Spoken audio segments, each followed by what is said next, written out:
네, 안녕하세요. 영화계 103화. 지금 시간은 그들 각자 본 영화 시간입니다. 저는 진행자 허효식이고요. 네, 안녕하세요. 김정원입니다. 시작하기 전에 댓글이 좀 달려서 네. 소개를 시켜드리고 진행하도록 하겠습니다. 네. 웨스 앤더슨 님이 2016년 결산편에 후원을 주셨는데 네. 감사드립니다. 감사드리고 앞으로도 좋은 방송을 부탁드리겠습니다. 네. 그리고 댓글을 남겨주셨는데 방송 잘 들으셨고 김태용 감독님 건이 잘 진행됐으면 좋겠다고. 그리고 올해의 영화로 타란티노의 헤이트풀 에잇을 꼽고 싶은데 네. 그래도 저희 진행 중에 나무주연상으로 사무엘 옹이 언급돼서 다행이라고. 네. 그리고 2월 상품에 관한 이야기 많이 공감하시고 또 시얼샤 로넌 주연의 브루클린이라고 하는 영화도 네. 좋았던 것 같은데 네. 저희가 언급이 없었다고 그런 얘기 하셨고 올 한 해 방송하느라 수고했고 마무리 잘 하시길 바란다고 네. 말씀해 주셨습니다. 저도 브루클린 재밌게 봤는데 네. 크게 언급하지 못했네요. 네. 나쁘게 본 건 아닌데 특기에서 언급할 정도라고는 생각은 안 들어서 네. 지나간 것 같은데. 네. 저도 괜찮게 봤는데 임팩트가 없었다라는 느낌이 있어가지고 하여튼 웨스 앤더슨님 계속 댓글 달아주시는데 감사드리고 네. 계속해서 좋은 방송 만들도록 하겠습니다. 네. 그리고 희숨님이 댓글을 달아주셨습니다. 최악의 하루를 추천해 주셨는데 2016년 결산 방송 추천 영화에 들어있어서 정말 놀라셨다고. 저희의 심도 깊은 설명과 명쾌한 진행에 감탄하셨다고. 아이고 감사합니다. 그리고 영화계와 희숨님의 영화 취향이 굉장히 비슷한 것 같아서 좋다고. 우리들 뉴스 다가오는 것들 최악의 하루 춘몽이 좋으셨다고. 결산 방송을 5번이나 넘게 들으셨다고 하셨는데 네. 저도 한 3번 들은 것 같은데 5번이면 저보다 많이 들으셨나요? 하여튼 칭찬의 글을 많이 남겨주셨는데 일단 감사하다는 말씀 드리고 싶습니다. 네. 그리고 최악의 하루는 안 다뤘을 법했는데 다행히 추천해 주셔가지고 네. 우연히 다루게 됐는데 그렇죠. 앞으로도 좋은 영화 있으시면 좀 추천해 주셨으면 좋겠습니다. 네. 그러면은 댓글 소개는 이 정도로 하도록 하고 그들 각자 본 영화 네. 먼저 이야기하도록 하겠습니다. 네. 제가 첫 번째로 소개할 거는 유령마차라는 영화가 있어요. 유령마차. 네. 1920년대 초에 나온 스웨덴 영화인데 네. 개방라니로 살던 남자가 있습니다. 네, 이 남자를 어떻게든 개과천선시키기 위해서 그 지역에서 봉사활동 다니는 구세군 수녀가 이리저리 노력을 했는데 결국 이 사람이 개과천선이 안 된 거예요. 그러고서 그 수녀는 이제 죽을 때가 다가오죠. 근데 죽을 때가 다가오는데 그 사람 한번 보고 싶다고, 어떻게 살고 있는지 궁금하다고. 그래서 그 사람을 이리저리 찾아다니는데 이 사람이 죽은 거예요. 길거리에서 시비가 붙어서. 근데 이 지역에는 전설이 있어요. 전설. 무슨 전설이냐면 새해 마지막 날에 죽은 사람은 유령 마차를 몰고 다닌다는 전설이 있거든요. 그래서 이 남자가 죽어가지고 이제 유령 마차를 끌고 가게 될 시간인데 뭐 이런 이야기인데 그냥 유령 영화랄까? 그 당시 치고 유령 특수효과 이런 것도 인상적이고 인간의 혼백 같은 게 떠다닌다거나 그 당시 기술로 이런 게 구현이 됐겠구나 이런 생각하니까 좀 재밌더라고요. 그래서 아마 이게 역사상 최초의 유령 영화가 아닌가. 뭐 그전에도 있었을지 없었을지 모르겠지만 이 정도로 유령을 유령답게 묘사한 영화가 없지 않았을까 라는 생각을 했어요. 물론 그 이전에 있었을 수도 있겠지만. 아니 뭐 1920년 되면은 유령 영화 이렇게 떠올렸을 때는 무성 영화일 거 아니야 일단. 그러니까 무섭지 않을 것 같다는 생각도 들고 특수효과가 그렇게 뛰어나진 않을 시대니까 그렇게까지 다가올 것 같진 않은데 스미스 군이 추천하니까 또 뭔가 솔깃하긴 하네. 네, 장면 같은 거 보면 좀 인상적이야. 그리고 오히려 그 시절에 투박한 디자인이나 한계가 분명한 특수효과 같은 게 거친 맛이 있어가지고 오히려 더 인상적으로 다가오는 그런 맛이 있어요. 지나치게 매끈하게 만들어진 CG 같은 거 보면은 리얼하지 않고 조악해 보이잖아 되려. 그런 것과 반대되는 의미에서 오히려 생동감이 좀 있더라고. 그런 차이도 있을 것 같아. 요즘엔 아무래도 컴퓨터를 통해서 CG로 만들어낸 게 있을 거고 옛날에는 컴퓨터 그래픽이 아닌 손으로 유령을 만들었을 거 아니야? 그러다 보니까 수작업에서 오는 그 차이점이 좀 있을 수도 있겠네. 투박하지만 좀 더 질감이 유령 같을 수 있는. 그리고 또 한 가지 포인트를 꼽자면은 이 영화에서 샤이닝에 패러디된 장면이 있습니다. 그 유명한 자니가 왔다.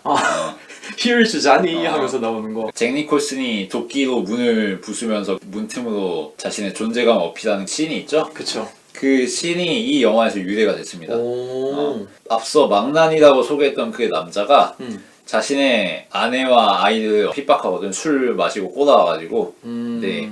못 견디겠으니까 방으로 숨은 거야 다들. 네, 완전 꽐라가 돼가지고 도끼 들고 방문을 때려 부수는 뭐 이런 컷이 있는데 샤이닝의 그 컷이 베낄 만큼 좀 재밌게 잘 찍었어요. 일단 무성 영화 볼 때는 지금 영화는 완전 영화답잖아. 근데 옛날 영화는 그냥 카메라 틀어놓고 뭔가 실제 상황 CCTV로 보는 듯 맞아, 느껴지거든. 그러다 보니까 좀 더 무서울 수도 있겠다는 생각이 지금 드네. 제가 본 영화는 폭력의 역사를 지금 네. 봤습니다. 드디어. 네. 데이빗 크로넨버그 감독이고 주연은 비고 모텐슨이죠. 네. 아라곤이었나? 반지의 제왕에서. 아라곤. 네. 뭐 내용은 많은 분들이 아실 거예요. 굉장히 단순합니다. 톰이라고 하는 가정적이고 친절한 아버지가 나오죠. 근데 이 사람이 운영하는 가게에 강도가들이 닥칩니다. 근데 굉장히 깔끔하게 강도를 처리하고 해결을 하죠. 그리고 나서 뉴스에 장식하게 되죠. 네, 보도가 되죠. 예, 인터뷰도 하게 되고. 근데 갑자기 거대 갱단의 두목이 찾아오기 시작하면서 그걸 보고 예, 그 사건을 보고 가족을 위협하게 되는 그런 상황에 오게 되는 내용입니다. 알고 보니까 갱스터로서의 과거가 있던 거죠. 네. 그래서 갱스터의 삶을 살 것이냐, 뭐 아니면 가족을 지킬 것이냐 이런 내용인데 나는 약간 중이병스럽다는 느낌이 들었어. 그러니까 사실 내가 엄청나게 센 사람이야. 하지만 손 털고 이제 새 삶을 살아봐야지 이런 느낌? 그러니까 그런 설정을 갖고 있는 거잖아. 옛날에 테마 게임 보면 그런 거 있잖아. 그래 결심했어 하면서 가족을 지키기 위해 선량한 시민으로 살 거야 아니면 다시 옛날의 모습으로 돌아갈 거야. 그런 선택에 놓여 있는 주인공의 모습 그런 것 같아서 내용적으로는 무슨 철학적인 메시지가 담기고 그런 건 아닌데 그럼에도 불구하고 이 영화가 재밌게 느껴졌던 거는 액션씬이 굉장히 깔끔하더라고. 그러면서 되게 잔인했어. 크로넨버그의 특기지. 그래서 본 시리즈랑 다른 이런 건조하지만 본능을 자극하는 액션이 나한테 되게 쫄깃쫄깃하게 와닿더라고. 그래서 재밌었고 가족들 반응이 웃기더라고. 일단 아들의 상황도 재밌잖아. 친구들한테 따돌림 당하다가 너무 빡쳐갖고 주먹 한 번 썼더니 이소룡처럼 완전 날아다니고 아내가 제일 재밌지 사실. 인정하지 않으려고 하다가 경찰관이 와서 다시 한번 취조하는 분위기로 가니까 그럴 리가 없다고 두둔하면서도 또 사실은 또 울고 그러면서 그 둘이 또 애매하게 화합하고 그런 과정도 재밌었고 형한테 복수하는 장면도 해바라기의 김래원이 그 막 조폭들한테 복수하는 장면이잖아. 엄청 유명한 거 개그맨들이 많이 따라하는 그 장면 그런 느낌도 와서 좀 재밌긴 했는데 마지막에 또 딸아이가 가족끼리 식사할 때 접시 내주잖아. 음식 담아서 그거 보면서 괜찮네 나쁘지 않네 라는 생각이 들었는데 이 영화가 많은 사람들이 엄청나게 대단한 영화라고 칭찬을 하더라고. 그런데 나는 그런 감정은 못 느꼈어. 그때 당시에 흐름을 타는 영화라고 보면 괜찮을 것 같긴 한데 지금 영화 역사로 봤을 때 그렇게 수작인가? 까지로 얘기하기는 뭐하다라는 생각이 나는 좀 들더라고. 일종의 느와르 영화 중 하나잖아. 느와르 후일담 정도 되겠지.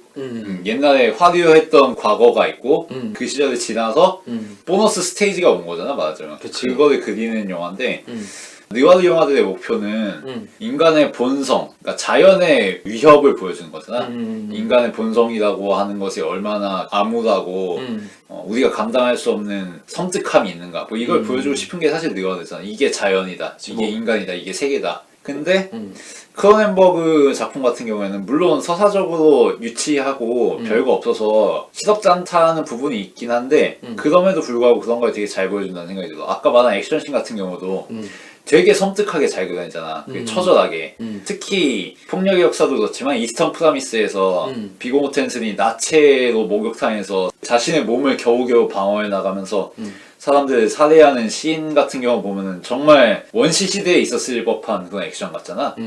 그런 포인트를 정말 잘 잡는다. 인간 사회에서 문명을 제거하고 인위적인 요소를 제거하고 교양이나 예절이나 인간적인 요소를 다 제거한 상태에서 가장 근본적인 거, 자연적인 거, 원초적인 거 그거를 정말 잘 보여주는 감독인 것 같아서 그리고 폭력의 역사도 그런 측면을 잘 보여준 영화인 것 같아서 그런 것 같아. 특히 아내 같은 경우도 나는 흥미로웠던 게 원래 일련의 그런 사건이 터지기 전에 과거에 커밍아웃을 하게 되기 전까지는 아내가 집안에서 헤게모니를 쥐고 있잖아.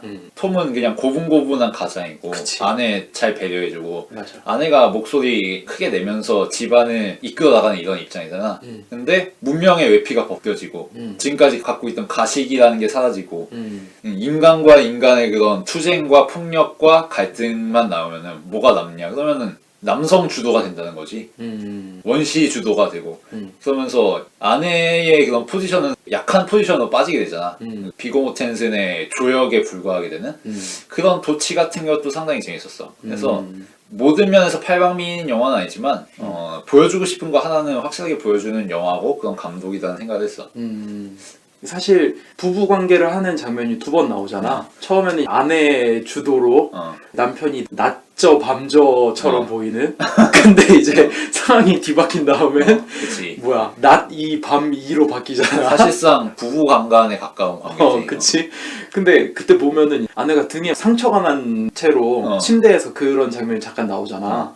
근데 뭐랄까? 그걸 그렇게 싫어하지 않았다는 느낌? 안 좋은 의미의 그게 아니라 포용할 수 있을 것 같다라는 그런 뉘앙스를 그 씬에서 한번 보여주더라고. 그러니까 침대에서 상처 나갖고 울고불고 난리를 치는 그게 아니라 그냥 조용히 상처를 입은 채로 사색하듯이 가만히 있는 거잖아. 의미가 다르다라는 생각도 들었고 아까 뭐 원시의 날 것에 대한 얘기도 하긴 했는데 나는 어떤 느낌이 들었냐면 정글북인데 먹을 리가 없는 거야.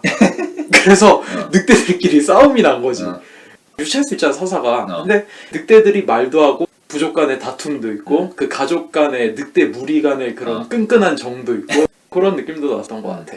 네, 그 정도로 하고 제가 소개할 다음 영화는 네. 굴공주라는 영화인데 이것도 1920년대 영화고요. 네. 독일 영화입니다. 이거 같은 경우에는 에른스트 루비치라는 나중에 할리우드에 가서 할리우드 작품을 만들게 되는 유명 감독이 만든 영화인데 코미디예요. 코미디. 그러니까 어떤 내용이냐면은 결혼 정년기에 다다른 굴공주라고 불리우는 여성이 있는데 이 여성의 아버지가 혼처를 찾아주기 위해 명망 높은 인물과 중매를 추진하는 거죠. 근데 이게 일이 꼬여가지고 신랑 후보자의 하인이 신랑으로 오해를 받게 된 거야. 그래서 이 사람하고 결혼이 진행된 거지. 근데 나중에 신랑이 찾아오게 된 거야. 그러니까 일이 완전 개판이 되는 거지. 그렇지. 근데 이게 재밌는 게 신부의 아버지는 일을 되게 대충대충 처리해. 그리고 관심도 없고 어쨌든 딸만 시집 보내면 된다. 그러니까 일이 정확히 어떻게 돌아가는지 제대로 이해하지 못하고 있어. 그런 상황에서 그런 오해극이 발생을 하는 거지. 그런데 이 신부의 아버지가 그런 예상 밖의 상황이 닥치면은 항상 이렇게 얘기한단 말이야. I'm not impressed. 난 관심 없는데? 이렇게 얘기한단 말이야. 근데 그렇게 계속 초연하게 있다가 엔딩에서 결국에는 잘 풀려가지고 자신의 딸과 원래 신랑 후보자가 결혼식을 올리고 이제 손자를 보게 될 타이밍이 온단 말이야. 그러니까 그때 가서 엔딩에서 I'm impressed 이렇게 얘기하거든. 그때 가서 그 한 방으로 임팩트를 받게 하는 그런 영화인데 상당히 볼만하더라고. 이게 별거 아닌 이야기잖아. 뭐 오해가 생겼다가 다시 제대로 결혼하게 된 뭐 이런 이야기인데 그치. 그런 인물 설정 그리고 약간의 그런 떡밥, 투척 그리고 이미 세팅해 놓은 상황에서 그 코드를 비트는 이런 것들 이런 것들이 상당히 정교하게 짜여져 있어가지고 그 자체만으로도 볼만하더라고. 그래서 이미 이 시절에도 영화 각본 다루는 방법에 대한 테크닉이 어느 정도 숙련이 됐구나 생각이 됐어. 우리나라 설화에도 있을 법한 얘기 같기도 하고. 그치. 성경에도 나오지 않나? 그 야곱인가? 누구 이삭인가? 걔가 누구 결혼하려다가 뭐 다른 애랑 결혼해갖고 너 7년인가 4년 더 야곱이지, 일해라. 야곱. 야곱이 자신의 형 에서의 핍박을 피해가지고 외삼촌인 라반의 집으로 가는데 맞아. 라반의 집에서 수년간 일해가지고 그 대가로 외삼촌의 둘째 딸인 자신의 사촌 동생인 라헬과 결혼하기로 하지. 근데 정작 외삼촌은 라헬은 안 주고 그 언니인 레아를 준단 말이야. 그러니까 야곱이 빡쳐가지고 아니 얘기한 거랑 다르지 않냐고. 난 레아는 신경도 안 쓰는데 왜 레아를 나한테 줬냐고. 라헬은 어떻게 되는 거냐고. 그러니까 6년만 더 일해. 그럼 내가 줄게. 이래가지고 결국 6년 더 일해서 라헬을 얻게 되지. 좀 그런 삘이지. 사실 야곱 스토리가 되게 재밌잖아. 그치. 약간 소재 자체는 뭐 옛날부터 있었던 걸 수는 있는데 재밌게 그러니까. 표현했나 보네. 네, 제가 다음으로 본 영화는 이너 베러 월드라고 하는 영화입니다. 이 영화를 왜 보게 됐느냐? 저희가 얼마 전에 그을린 사랑을 다루지 않았습니까? 그때 제가 아카데미 외국어 영화상 부분에 그을린 사랑이 후보로 올랐는데 상은 못 탔다고 했었어요. 그때 상을 탄 작품이 바로 이 작품입니다. In a Better World. 감독은 수잔 비에르라고 하는 여성 감독이고요. 사랑과 도덕, 그리고 복수, 용서에 관한 이야기를 다루고 있습니다. 엘리아스라고 하는 아이가 있고 그의 가족이 있습니다. 그리고 크리스티안이라고 하는 애가 있고 그 아이의 가정이 있는데 이 두 가정의 이야기가 주로 펼쳐집니다. 일단 엘리아스라고 하는 아이는 따돌림을 당하는 애예요. 근데 크리스티안이라는 애가 갑자기 전학을 오게 됩니다. 그래서 그 두 친구가 친해지게 돼요. 근데 자꾸 엘리아스가 괴롭힘을 당하게 되니까 크리스티안이 복수를 해줍니다. 어떻게 복수를 하냐면은 1대1로 만나게 된 거예요. 엘리아스랑 그 따돌리는 애랑. 이때 크리스티안이 나타나서 뒤치기를 합니다. 마지막엔 엎드린 애한테 칼로 위협합니다. 너 죽여버리겠다고. 협박을 하니까 애가 질질 싸고 그러고 나서 마무리가 됐는데 학교에선 난리가 났죠. 전학생이 왔는데 칼을 들고 협박을 했다. 갱스터네. 근데 이 두 아이는 칼을 들고 협박하진 않았다. 근데 얘네들이 너무 괴롭혔기 때문에 복수는 했다. 그래서 두 가정에서는 난리가 난 거야. 아니 너네가 아무리 그렇게 분노하는 일이 생겨서 복수를 해야 돼도 그렇게 무력으로 복수를 하면 안 된다. 용서를 해야 된다. 이야기를 하게 되지. 근데 크리스티안이 왜 이렇게까지 복수를 하게 됐는지 이야기가 나와. 왜냐하면은 가정사에 문제가 있었는데 크리스티안의 엄마가 암으로 돌아가신 거야. 근데 그 과정에 있어서 아빠가 처신을 잘못한 것처럼 아이한테 보인 거야. 마치 아빠가 너네 엄마를 죽인 것처럼 그런 식으로 아이가 받아들인 거야. 사실 그게 아닌데. 그러니까 그것 때문에 크리스티안이라는 애가 분노랑 복수심으로 가득 차 있어서 이런 행동을 저지른 거지.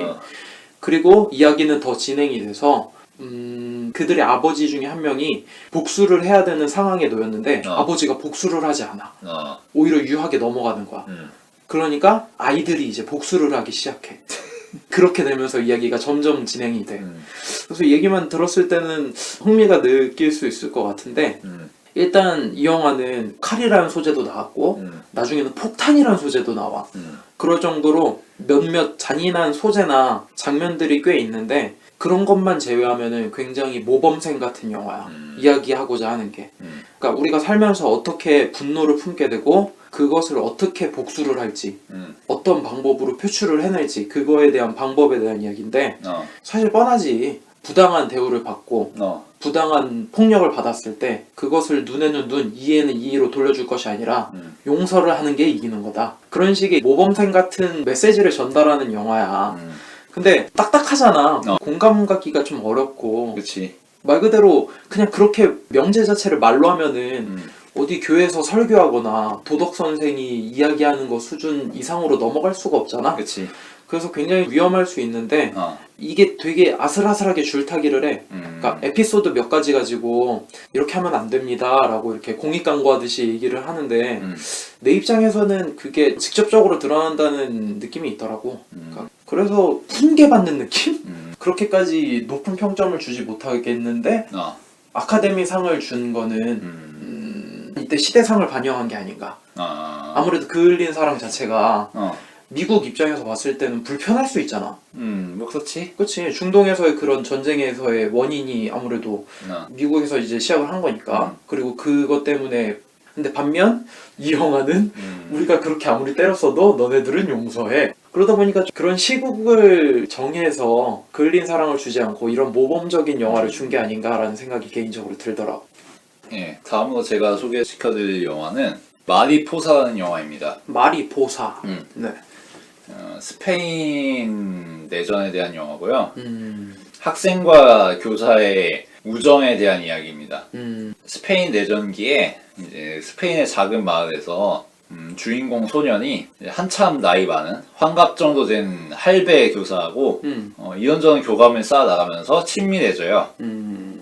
특히 둘 다 곤충에 관심이 많아가지고 곤충을 매개로 친해지는 거지. 근데 이 선생님이 좌파란 말이야. 그러니까 프랑코 독재군에 저항하는 사람인 거지. 근데 프랑코 군대가 점점 득세하게 되고 사회주의 세력은 패배하게 된단 말이야. 그래서 결말에서 이 선생님이 결국 끌려가거든. 그리고 모든 사람들이 이 선생님을 공격한단 말이야. 자신만을 살기 위해서 이 선생님을 공격하는 거지. 주인공 소년조차도 선생님에게 돌을 던지지. 그럴 수밖에 없는 상황이니까. 자기 가족들 모두 그렇게 하고 있거든. 그렇게 하고 싶지 않음에도 불구하고. 어머니, 아버지 다 선생님하고 친한 사람들이었는데. 근데 이 소년이 마지막 엔딩에서 그 선생님이 자신에게 알려준 곤충의 학명을 외치면서 끝나. 학명? 그러니까 선생님이 곤충에 대해서 알려주면서 이 곤충은 이름이 어떻고 원래 학명은 어떻고 이거를 일일이 알려줬거든. 근데 선생님이 알려준 그 학명을 외치면서 끝나는 거야. 좀 인상적인 엔딩이었어. 사실 이렇게 엄청 좋은 영화는 아닌데 엔딩에서 임팩트가 좀 있는 영화지. 혹시 그런 거 없었어? 뭐? 매미가 3번 울 때까지 부인하지 않았어? 아, 그런 건 없고 뭐 그 비슷한 삘의 영화긴 하지. 그래서 뭐 매미의 학명을 울부짖으면서 끝나는 뭐 이런 삘이지. 아, 내가 부인하지 말았어야 됐는데 사랑합니다 선생님 뭐 이런 건가? 그래서 선생님에게 돌을 던지면서 그 학명을 외치는 게 좀 인상적이야. 아, 돌을 던지면서? 선생님 빨갱이요 하면서 뭐 돌 던지면서 나비의 학명을 외치고 뭐 이런 거지. 슬프네. 어쩔 수 없지. 자, 그럼 저희가 오늘 그들 각자 본 영화 이 정도로 하고 본격적으로 2부, 3부에는 코엔 형제의 영화 그 남자는 거기 없었다에 대해서 이야기하도록 하겠습니다. 네.